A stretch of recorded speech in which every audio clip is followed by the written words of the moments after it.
Shalom Bapak Ibu yang terkasih, kita bersyukur atas kesempatan yang baik pada hari ini. Mari saya mengajak setiap kita untuk membuka Alkitab kita membaca satu bagian firman Tuhan di dalam 2 Raja-Raja pasal 13 ayat 14 sampai yang ke-21 dengan judul perikop kejadian menjelang kematian Elisa dan keajaiban dalam kuburnya.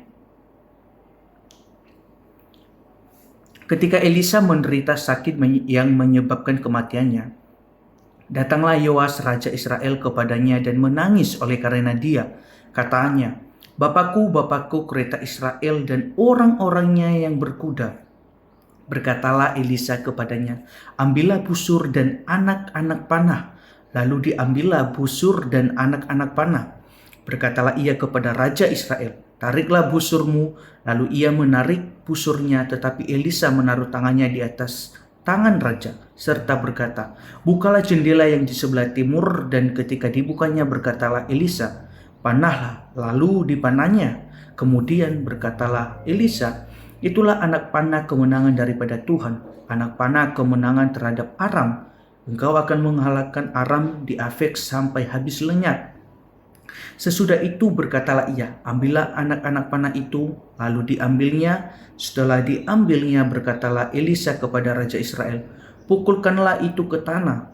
Lalu dipukulkannya 3 kali, kemudian ia berhenti, tetapi gusarlah abdi Allah itu kepadanya serta berkata, "Seharusnya engkau memukul 5 atau 6 kali. Dengan berbuat demikian engkau akan memukul Aram sampai habis lenyap. Tetapi sekarang hanya 3 kali saja engkau akan memukul Aram." Sesudah itu matilah Elisa, lalu ia dikuburkan. Adapun gerombolan Moab sering memasuki negeri itu pada pergantian tahun, dan pada suatu kali orang yang sedang menguburkan mayat, ketika mereka melihat gerombolan datang, dicampakkannya merekalah mayat itu ke dalam kubur Elisa lalu pergi. Dan demi mayat itu kena kepada tulang-tulang Elisa, maka hiduplah ia kembali dan bangun berdiri. Demikian jauh pembacaan firman Tuhan kita pada pagi hari ini. Bapak Ibu yang terkasih, tema renungan pagi kita adalah tulang Elisa. Tulang Elisa. Bapak Ibu yang terkasih, pengharapan tentunya adalah kekuatan yang membuat kita sebagai manusia itu mampu bertahan menghadapi kerasnya kehidupan ini. Tanpa pengharapan, kita sebagai manusia akan terus dihantui oleh rasa cemas. Bahkan bisa saja kita jatuh di dalam rasa keputusasaan. Nah, karena itu Bapak Ibu, karena kabar yang membawa harapan baru itu menjadi sesuatu yang sangat kita nantikan, terutama ketika kita berada dalam keadaan yang terasa gelap. Bapak Ibu, pada masa itu bangsa Israel berada dalam situasi yang sangat sulit. Kenapa? Karena pada saat itu terus-menerus dilanda oleh peperangan.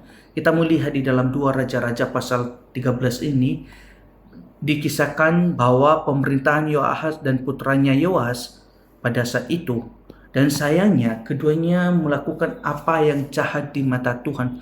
Ketika mereka berperang melawan Hazael, Raja Aram, mereka itu mengalami kekalahan.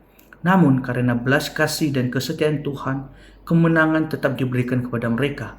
Sebagian kepada Yoas dan kemudian harapan baru diberikan juga kepada Yoas. Saat Yoas datang menemui Nabi Elisa yang sedang sakit, ia sangat diliputi oleh ketakutan.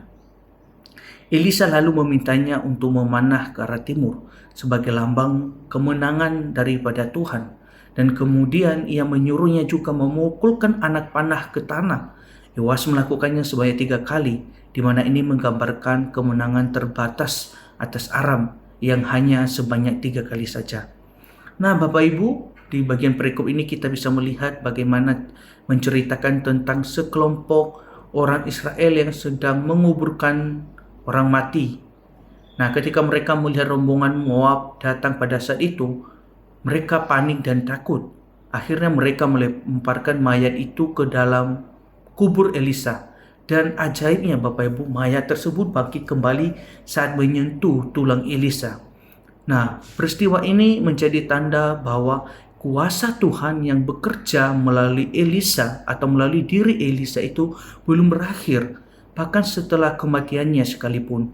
Nah, ini juga menjadi bukti bahwa Tuhan itu masih bekerja di tengah-tengah umatnya sampai pada saat ini. Bapak Ibu, kita pun pada hari ini diingatkan ya, untuk tetap memiliki pengharapan kepada Tuhan. Dia adalah Allah yang setia, Dia adalah Allah yang tidak pernah meninggalkan kita sebagai umatnya.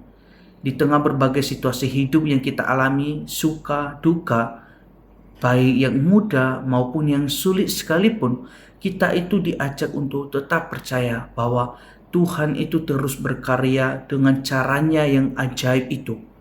Maka Bapak Ibu, kita sebagai orang percaya jangan pernah berhenti berharap kepada Allah, sebab Dia adalah Allah yang setia dan penuh kuasa.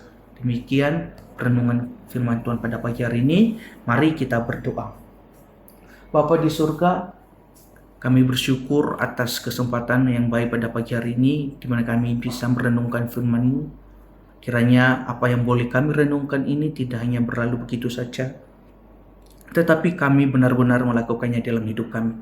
Khususnya Tuhan, kami sebagai orang yang percaya kepadamu, dan kiranya kami tidak berhenti berharap kepadamu, sebab Engkau adalah Allah yang setia dan penuh kuasa, yang mampu memberi kami pertolongan dan perlindungan. Kami berserah diri di hadapan-Mu Tuhan, kiranya Engkau menuntun setiap kami. Dan pada saat ini juga Tuhan, kami khususnya berdoa untuk saudari Arwen Kane yang berulang tahun, dan kiranya Tuhan di umur yang baru ini Engkau terus menyertai, menolong kehidupannya, khususnya di dalam studi. Kiranya Engkau memberikan semangat untuk studi dan juga segala cita-cita ke depan, harapan ke depan. Kiranya Tuhan juga yang ikut campur tangan sehingga semuanya itu dapat terwujud sesuai dengan kehendak Tuhan. Kami berdoa juga untuk keluarganya, Tuhan yang terus menolong, Tuhan yang terus memberkati keluarganya dimanapun berada. Kiranya semuanya di dalam tangan kuasa perlindungan Tuhan. Terima kasih Tuhan, kami serahkan segala aktivitas kami juga sepanjang hari ini. Kiranya Tuhan yang menolong setiap kami. Di dalam nama Tuhan Yesus kami berdoa dan bersyukur. Amin.